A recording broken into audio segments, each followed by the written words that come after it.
Good morning, good morning, good morning. Sa ngalan ni Kuya Daniel Razon, ako po si Atty. George Erwin Garcia, pansamantalin niyong makakasama dito sa programang Bawal ang Pikon, Get It Straight with Daniel Razon. Nakoy, usapang tsa-tsa naman tayo. Usapang party list din, pero at the same time, aking makakapanayam ang pinakamahirap na kongresista sa ngayon sa ating bansa.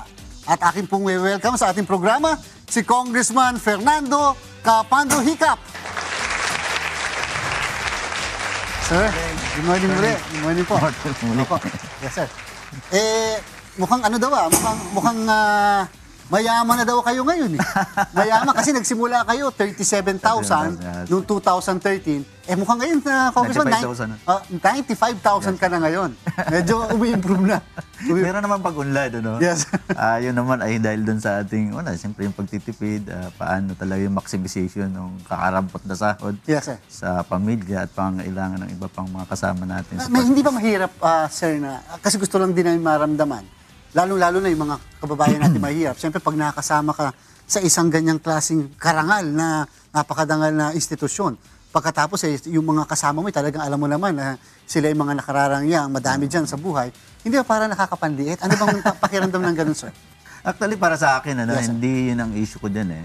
Kung bakit ako napunta dyan, dahil ito naman ay based doon sa kagustuhan ng lahat ng member ng Anak Pawis Party List at bilang kinatawan, at umaasa sila doon sa aking gagawin para doon sa ating advocacy, Yes, sir. Yung pagsusulong ng mga panukalang batas para sa ating mga anak pawis. Halimbawa, yung Agrarian Reform Bill, yung House Bill 252, at saka yung 125 na dagdag na sahod sa mga manggagawa, at saka yung pagbabawal doon sa contractualization. Yung Regular Employment Bill. So, hindi nyo pinapabayaan na kung ano yung kalagayan nyo sa buhay. At yan ay maging modelo at maging basihan ng ating mga kababayan. Kahit pa mahirap sa iyong pamumuhay, hindi kinakailangan maapektuhan ang iyong trabaho o ang iyong pinapanindigan. Opo, dapat hindi tayo maging hindi iyon ang issue. Yes, sir. Sa simula pa lang, hindi pa ako naging kinatawan ng Anak Pawis Party List. Talagang mahirap na ako. Yes, sir. Kaya yung pagpunta ko dyan ay hindi layunin para isulong yung aking personal interest, kundi interest ng mamayan. Kaya hindi ako apektado kung ako yung pinakamahirap at yung mga kasama ko dyan mayayaman. Ang malaga, may sulong ko kahit paano. At mairepresenta mo. At mairepresenta ko. Ang mga mahirap. Ayan. Capando, Congressman, pakipanoorin niyo po itong naging panayam sa inyo ni Kuya Daniel Razon nung huli po kayong pumunta dito. Mahirap bang maging mahirap sa Kongreso? Actually, tama yun. Sa sistema ng eleksyon sa ating bansa, napakahirap yun. Na sana nga, yung dapat na mandate ng Constitution, yung party list representative ay galing sa mga marginalized. Na dapat kinakatawan talaga ng katulad namin, ng mga mahirap. Pero ang problema, dahil nakakapasok na rin yung mga nagkukunwari ng mga marginalized, pero yun ang pala, yung mga dating mga politician at mga traditional politician. Ang karamihan na ng party list ngayon, majority ay mga mayayaman na rin. Yun nga, ang sinasabi naman nila kasi nire-representa nila dahil hindi naman kailangan na sila ang kung nire-representa nila yung mahirap, hindi naman kailangan sila yung mahirap. Kailangan yung representasyon lang. Yun yung lusot, yung iniikutan nila yung batas dahil nire-representa nila. Pero makikita mo yan, ano ba talaga totoo ba nire-representa nila? Anong issue at advokasya nila kaugnay doon sa mga sektor na nire-representa nila? Kasi ang isang sinasabing dyan, katwiran, parang paano mong gagawa ng batas yan eh? Paano ang paggagawin ng batas yung hindi man kagaya ninyo, hindi kayo nakatapos ng high school. Tama nga. Di ba? Ganun yung naging parang may halo pang panlalait kung minsan.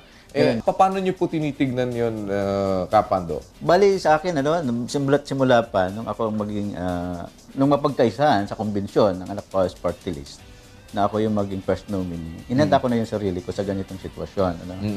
Ang isa sa nagpapalakas ng loob ko ay una, na kailangan talaga na magkaroon ng busis ang mga mahihirap, lalong-lalo na mga magsasaka, mga isda, mga manggagawa sa ating bansa. Dahil sila yung nakakaramdam. Na kung hindi ikaw mismo, yung nararamdaman mo, yung tunay na kalagayan, mahirap mo i-representa yung isang sektor na hindi mo alam. At tiyak na hindi ito tutugma doon sa pangailangan o kagustuhan ng sektor na inyong representa dahil hindi ikaw ang nakakaramdam ng tunay na kalagayan. Kaya sa bagay ko, Yun yung isang ano ko. Totoo yun, challenge to para sa akin dahil hindi ako nakatapos ng high school. Talagang mahirap. Pero sa pagsisikap natin na pakipag-alyado rin sa iba pang mga representative ay nakakapag naigigiit natin yung ating mga issue. Yun naman yung mahalaga doon ma-ventilate natin sa Kongreso kapwa natin mga mambabatas yung issue ng ating representa at sana maunawaan nila yung tunay na panawagan ng mahihirap sa ating bansa. Naniniwala ba kayo, Congressman, na relevant pa ang party list sa ating Kongreso at kailangan pa ba ang party list sa ating Kongreso? Dapat lang napakahalaga na dapat talaga mayroong kinatawan yung mga mahirap. Kasi pag tinignan natin sa lahat ng mga panukalang batas sa Kongreso, maging sa Senado, bibihira lang dyan Apo. yung tumutugon doon sa pangangailangan ng ating mga mahirap. Karamihan dyan ay parang tumutugon doon sa interes at pakinabang ng ilang mga kapitalista at dayuhan Apo.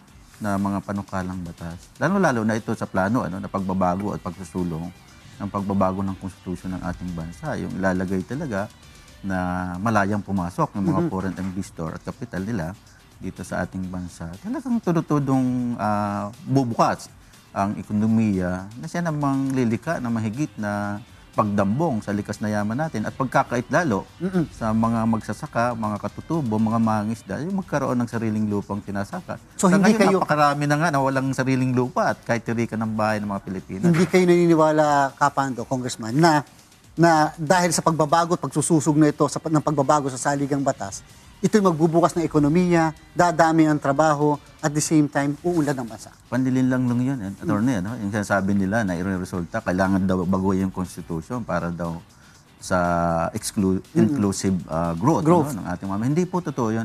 Actually, bagamat nandyan pa, yung ating constitution, nagaganap na yung malawakang pagkakait, sa ating mga marginalized sector, yung mga magsasaka, mga mangingisda, manggagawa, mga maralitang lungsod, doon sa mga democratic right nila. Halimbawa, yung karapatan nila mabuhay na disente at marangal na binanano ng konstitusyon niya. Pero sa ngayon, talagang napakadami yung mga mahihirap. At katunayan, sa mga magsasaka ngayon, sa kabila ng halos 27 pagpapatupad ng Comprehensive Agrarian Reform Law na in-extend pa ng 5 taon ng Carper Law, wala pa rin lupa yung mga magsasaka. Sa ngayon nga, mas lumaki yung walang lupang mga magsasaka. Dati, 7 sa bawat 10. Ngayon ay umabot na sa 10 magsasaka yung walang lupa dahil doon sa malawakang conversion ng mga lupaing agricultural at saka yung crop conversion. So, naniniwala kayo na bilang posisyon ng anak pawis at personal niyong advokasya na dapat yung agrarian reform ay maipa-extend pa. Pero Congressman, kung i-extend po yun, hindi po ba, sa aking palagay, wala rin po improvement sa ating agricultural sector. Ibig sabihin, ang dapat sanang purpose ng agrarian reform ay hindi lamang maibigay sa mga tenants yung kanilang sinasaka, kung hindi mapaunlad ang ating agricultural sector, mukhang hindi po yun ang nagiging katumbas Mukhang naibebenta rin, nagiging industrial areas. At pagkatapos dahil yung CARP mismo, sa amin, ang posisyon namin ay hindi extension ng CARP. Meron akong panukalang batas, yung House Bill 252, yung Genuine Agrarian Reform Bill. Ang essential na nilalaman nito ay libreng pamamahagi ng lupa sa mga walang lupa at kulang na lupa na sinasaka ng mga magsasaka, mga mangingisda, mga katutubo, at mamamayang gustong magsaka.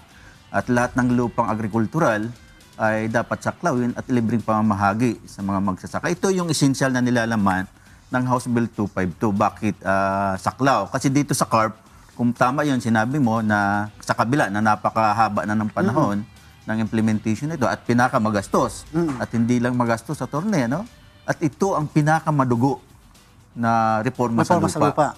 Dahil kaakibat nito yung mga massacre sa reforma. Ang patunay dyan, talagang pumapalag talaga ang mga makapangyarihang may-ari ng lupa. Tama po yun.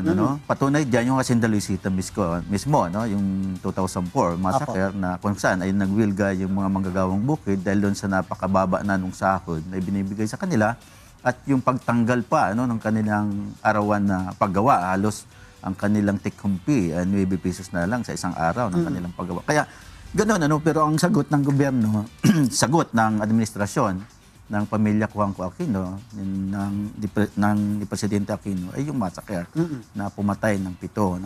Kaya hindi talaga tumutugon kasi talagang yung carp mismo ay isang mapanlin lang at pinapaasa lang yung mga magsasaka. At nagamit pa yung carp para masigit pang ipagkait yung pamamahagi ng lupa ng mga lupaing sinaklaw nito. Halimbawa, for example, yan, yung Hacienda Luisita mismo, ano? Hindi physically na ipamahagi yan dahil pinaloob siya sa stock distribution option.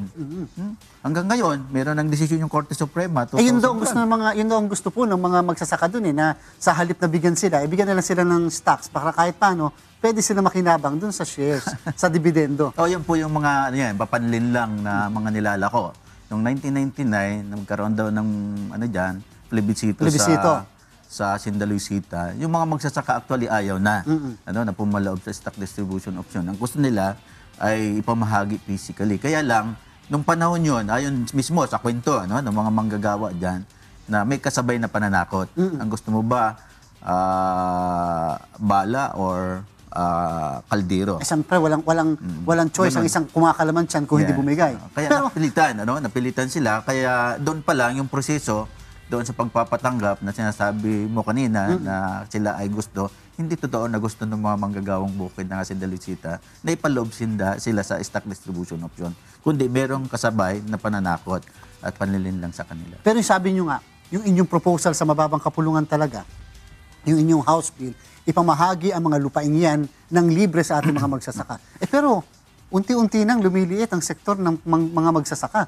Unti-unti na yung mga anak nila, mukhang ayaw na magsaka doon sa mga lupa kahit pa nga ibibigay sa kanila. Di ano rin po magiging resulta ng mga lupang ipapamahagi natin sa kanila kahit pa libre. Alam mo, attorney, wala sa kaisipan, wala sa kaisipan ng mga anak ng mga magsasaka, lalong-lalo na ng mga magsasaka, na iwanan yung kanilang lupang sinasaka. Napipilitan yung mga anak ng mga magsasaka na maghanap ng ibang trabaho dahil wala talagang pag-unlad, yung ating agrikultura. Unang-una, dahil nga doon sa napakataas ng gasto sa produksyon, yung mga input, preparation doon sa pagsasaka. Actually, sa ngayon, doon pa lang sa pagtaas ng gasolina, ay halos mga 60% yung input o gasto sa produksyon ay napupunta lang doon sa gasto sa gasolina, at iba pang mga input. Kaya mataas yung kanilang gasto sa produksyon habang napakababa naman nung presyo ng kanilang mga produkto. At maliban pa doon, dahil walang kapital, napipilit ang mga utang sa napakataas na interest sa usura. At ang masama, pag hindi ka nakabayad, dudubli yung interest ng usura. Kaya yun ang dahilan. Yun ang dahilan, dahil hindi pa naman sa kanila yung lupa, kung yan man ay naipamahagi sa kanila sa CARP, kailangan mong bayaran yung amortization. At sa loob ng 3 taon na hindi ka makabayad, sabdi ka na para paalisin doon sa lupa. Okay, sabihin na natin, yes sir. Attorney, hindi yun ang, hindi natin pwedeng sabihin na ayaw ng mga magsasaka, yung mga anak ng magsasaka na magsaka. Hindi pwedeng yun ang dahilan at hindi pa rin pamigay. Ang gusto talaga nila magkaroon ng sariling lupa. Pag binigay natin yung lupa, totoo lang, talagang tapos bibigyan natin ng full support para doon sa pagpapaunlad ng agrikultura, ay talagang i-develop yan, patunay dyan, doon sa mga magsasaka na naigiit nila yung pag-aari ng lupa dito sa huwad na reforma sa lupa, kahit merong mga pinatay na pero naigigit nila, di hamak na mas maganda ang buhay ng mga nanatili doon sa lupa kaysa doon sa pumunta dito sa syudad at naging mga malamang gagawa.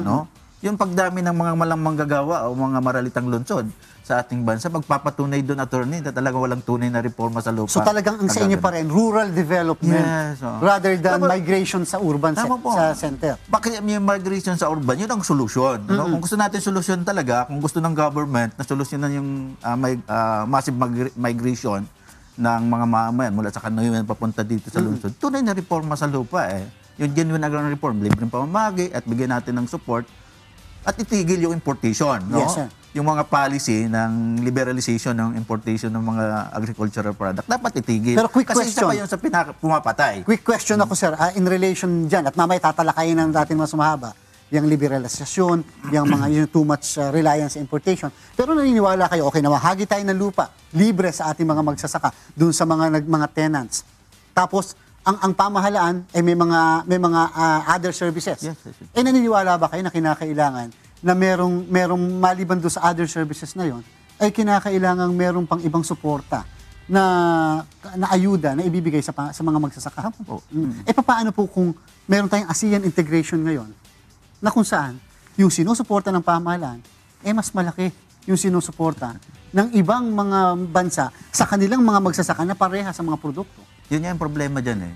Yung pagpasok na naman natin dito sa ASEAN integration, ito ay actually globalization, Yes, sir. imposition yan, yung paghahati-hati para di umano ay magkaroon ng sabay-sabay na pag-unlad. Ang totoo lang talaga, ito yung higit na papatay sa ating agricultural product. Itong pagtultuloy ang papatay sa ating agricultural industry dito sa pagpasok dito sa ASEAN integration. Pero wala kayong problema sa subsidy? Hindi, wala nga subsidy ang mga magsasaka ngayon. Ayun. Actually, walang binibigay na subsidy ang government para sa mga magsasaka. Kung mayroon man yan, ay napupunta doon sa mga landlord. Sila yung kikinabang. Halimbawa, yung mechanization nila na ginagawa, hindi sa mga magsasaka napupunta doon sa mga landlord o mga may-ari, malalawak na lupain. At ang isang problema dyan, mas lalong nawawala ng hanap buhay yung mga manggagawang bukid. For example na lang dyan, attorney, itong rice harvester, na ang tawag nga ng mga magsasaka dyan dito sa Central Luzon ay halimaw dahil dati-rati, mga magsasaka, yung naggagapas ng palay, ngayon hindi na sila. Pag panahon ng meron silang palay dahil siring yun May iba magagapas. Ikaw magagapas, tapos halimbawa, ang 5 sako sa may-ari, 1 sako sa'yo. Ngayon wala na yun Kasi yung may-ari na mismo, ang nagagapas. Ang nagagapas dahil doon sa harvester. Ayun. Tapos ang masama doon, yung perang binili doon, galing sa government. Tapos ang kawawa, yung mga magsasaka. Kaya hindi So ikaw ang nagtanim, ikaw ang ikaw ang nag-ani, pero iba ang kakain. Yung parang attorney, sa aming pangalan, ng mga late na magsasaka, yung programa, pero nagkinabang ay yung iilan. Ayun. Kapando, Congressman, napakadami pa natin tatalakayin. Magbabalik po ang ating pong programa ni Kuya Daniel Razon.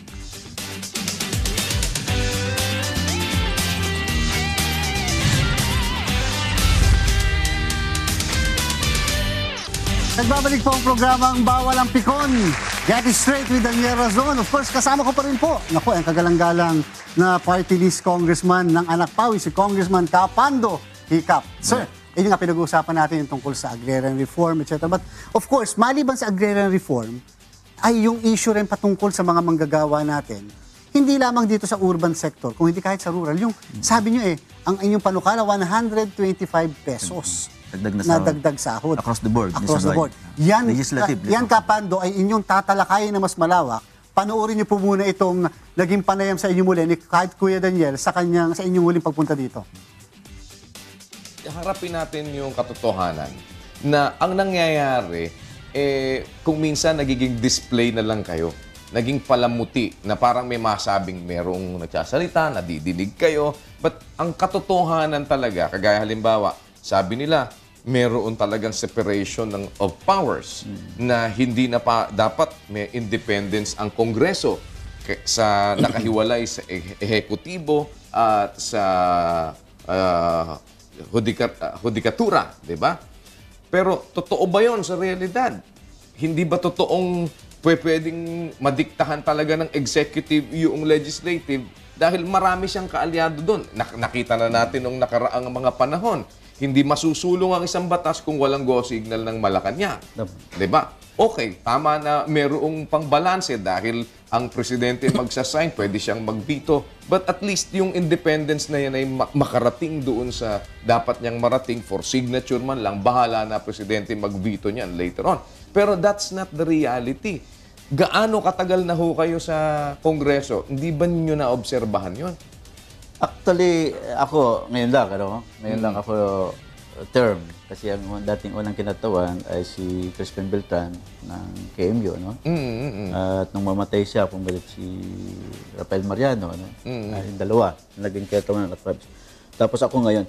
Ang punto dyan, kung hahayaan natin, ang tanong, kung hahayaan natin na ganito yung patuloy na sistema ng ating gobyerno na mas umiiral yung mga mayayaman at hindi na walang kinatawan yung mga mahihirap sa ating legislative body, ano na lalo ang mangyayari sa ating bansa? Hindi, ano na mangyayari sa may ating kinatawan nga ho eh.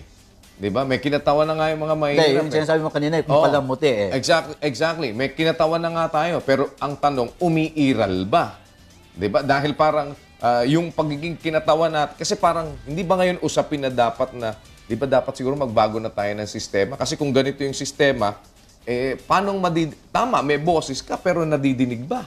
Tama, yung boses mo, sisiyap-siyap na,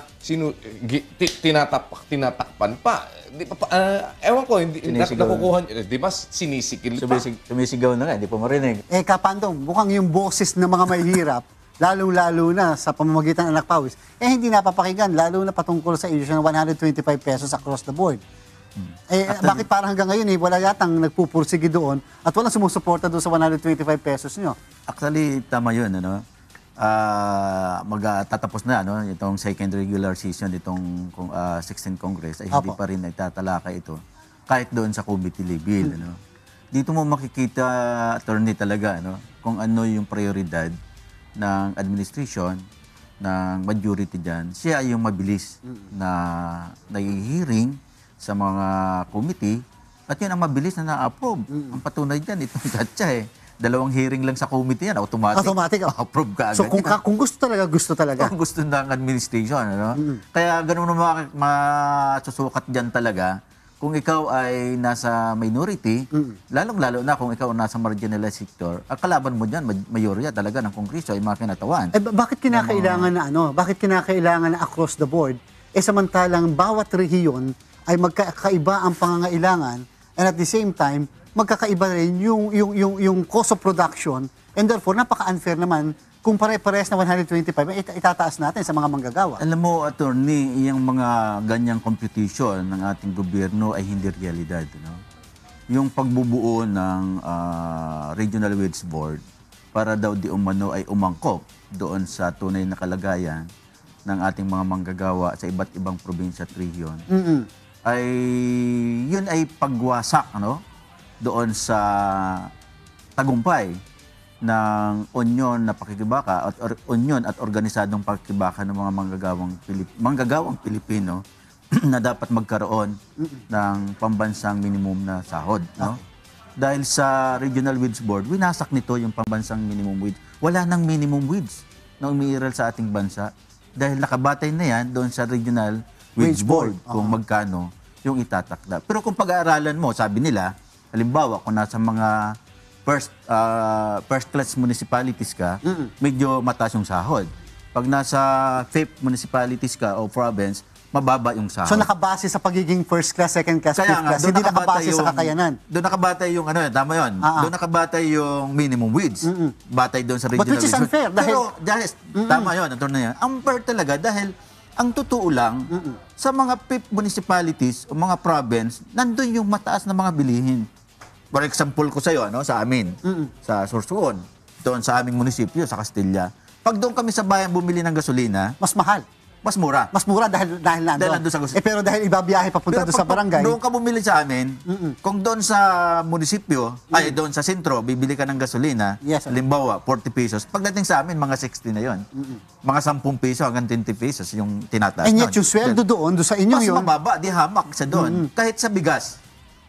Kasi dito sa atin, kahit yung mga magsasaka, after ng magsasaka yan, mga consumer din yan. Dahil wala na rin talagang natitira sa kanila.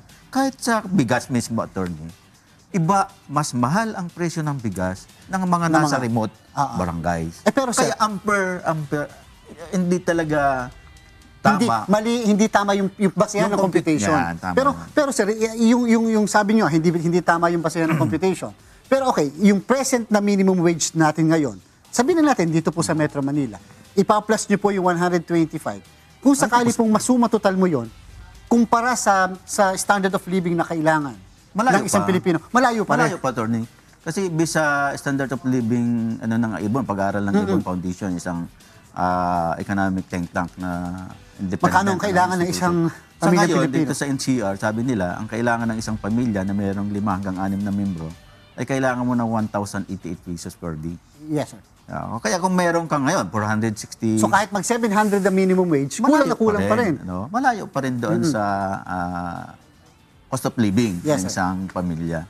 Kaya yung 125, kumbaga sa ano, kung maipapasa yan at maibibigay sa mga manggagawa nationwide yung magkikinabang. No? Hindi pa rin siya tutugon doon sa ano. Kahit papano, makakatulong para mag-survive. May yung buhay CCT ng- naman daw Merong Pantawid Pamilya Program. So pwede makipandagdag yon sa kinikita ng ating mga mahihirap na mga manggagawa. Hindi naman CCT hindi lahat ng manggagawa ay beneficiaryo ng CCT. Kayo po ba ay Limited. naniniwala na ang CCT yan ay makapagpaangat ng buhay ng ating mga kababayang Pilipino? Hindi. Hindi siya makakapag-angat at hindi totoo na ang CCT ay sabi nila pantawid Pamilya program. Para daw, pag may tawid ka, pagkatapos ng CCT, makatawid ka. Ang problema nga, wala kang tatawiran eh. So At wala saka- nang tatawiran, tsaka yung pagkat nakatawid ka na, hindi mo na alam kung saan papatungo. Wala naman pupuntahan talaga. Ang generally, ang ano talaga, yung CCT, hindi, ang gobyerno mismo natin, ang administration, ng PAS hanggang sa kasalukuyan, hindi nila alam yung fundamental na problema ng kahirapan ng ating mamamayan. Kasi kung alam nila yung fundamental na problema ng mamamayan, yung napakalaking pundo na inilalaan dito sa CCT, kung yun ay gamitin doon sa pagpapa-unlad and support doon sa ating agrikultura, hindi mawawala yung pera, lilika ng produkto, lilika ng trabaho, lilika ng pagkain. Di ba? Ano yun? Remove yung Umiikot. pundo. Ngayon, sa CCT, ibibigay mo Di ba? Cash sa isang beneficiaryo. Yung perang binigyan mo ba, pag binigyan mo beneficiary yung isang pamilya, hindi na siya mahirap. Hindi totoo yun. Kasi ang pinaka-maximum ng isang beneficiaryo ng CCT sa isang pamilya, meron kang 3 anak, Yes, sir. plus yung nanay kung magbubuntis. Kaya kung 300 bawat anak, di 900 plus 500, mga 1,200. 1,400. Mga ganon. Pag meron ka bang 1,400 sa isang buwan, masasabi mo bang hindi ka na mahirap? Hindi. Ayun. Diba napakalayo? Pantawid naman daw po lang Kahit Ang problema, paano pa. wala kang tatawiran Di ba? Ang masama dito, yung kultura na inilalako nitong dole out, Yes, sir. na pinapaasa natin yung ating mamamayan, na masoresolba natin yung kahirapan, yung kawalan ng trabaho, kawalan ng lupa, pag mayroong CCT program. Yes, sir. Hindi solusyon yun. Sa Kongreso, 289 ang members. Yes. At aminin natin, ang buong Pilipino, dito sa atin, 60-70% ang pinakamahihirap. Yes, naman. And yet, 60 to 70 million Filipinos, of the 100 million Filipinos, ay mga mahihirap. Pero kukunti ang representante nila sa House of Representatives. Ang problema po, Congressman, hindi ba ang House of Representatives, ang dapat. botohan din ay by a vote of majority? Yes, naman. Ay, paano po yun nyo sinusolusyonan nung lagi kayong by a vote of majority? Mukhang minority po kayo doon Tama. sa bababang kapulungan. Laging lugi, laging talo. Opo. Yung mga minority.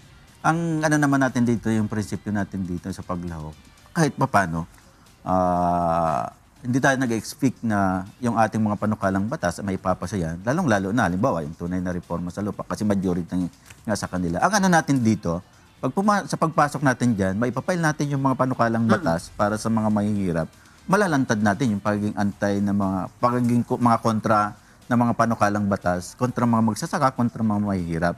Kaya doon natin na ilalantad yung anong klaseng meron ang isinusulong ng mayorya saka yung isinusulong ng minority. Ano ba yung tumutugon talaga sa pangangailangan ng malawak na mamamayang Pilipino? Arin ba talaga yung nagkakait na panukalang batas para doon sa mga pangangailangan ng ating mga mamayan? Kaya doon natin na yung ating, kaya pumapasok tayo dyan, at least naisusulong natin, nailalantad natin yung kahungkagan ng mga panukalang batas na ito. Yung man lang makita. Doon man lang at magpasya yung mamamayang Pilipino. Ano ba ang katangian ng ang Pangulo ng Anak Pawis sa 2016?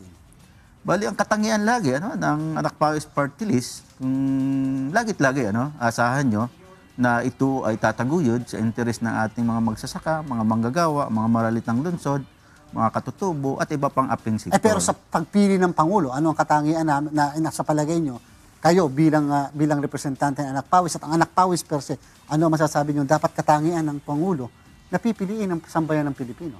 Ang kami, bukas sa pag-alyansa sa lahat ng mga politiko. Pero ang batayan ng aming pag-alyansa sa mga politiko, lalong-lalo na sa presidente, kung siya man ang susuporta namin, ano yung issue? Ano yung issue ng ng Anak Pawis? Hindi personality. Hindi personality, hindi kung ano pa man, kundi ano yung issue ng mga maralitang lungsod at ano ang position mo dito pag ikaw ang nanalo. Halimbawa, yung tunay na reforma sa lupa, ito ang mayor na sinusulong ng Anak Pawis Party List, ano ang position mo sa pagpapatupad ng tunay na reforma sa lupa sa ating bansa. Ano ang posisyon mo sa pagbabawal sa contractualization na umiiral sa paggawa sa ating bansa na pumapatay at nagkakait sa demokratikong karapatan para mabuhay ng disente yung ating mga manggagawa? No? Ano ang posisyon mo sa privatization ng mga batayang serbisyo sa ating bayan, no? Na issue ng mamamayan? So yan ang talagang Yan ang ididiman nyo. kailangan natin. At yan ang ididiman nyo sa isang nag-aambisyon Yes, bilang Pangulo ng Bansa. Yun ang basis ng unity. Kung ang position mo ay pabor doon sa aming hinihingi ng mga lawak ng mamamayang Pilipino, malawak yan dahil sinasabi natin 70 to 75% ng mamamayan ay magsasaka at 30% mga manggagawa. Kaya yun ang batayan ng aming pagsuporta. Yun. Ako, Congressman, mukhang ano sabi niyo, hindi kayo nakatapos ng high school eh. Mukhang pang PhD lahat ng mga binitawan yung pananalita eh. Nagpapasalamat po tayo, of course, sa ating naging panauhin ngayong araw na ito, Anak Pawis Representative Congressman Fernando Capando Hicap. At sa ngalan po muli ng ating Mr. Public Service, Kuya Daniel Razon. Ako po si Atty. George Erwin Garcia, pansamantalang humahalili sa kanya dito sa programang Bawal ang Pikon. Get it straight with Daniel Razon.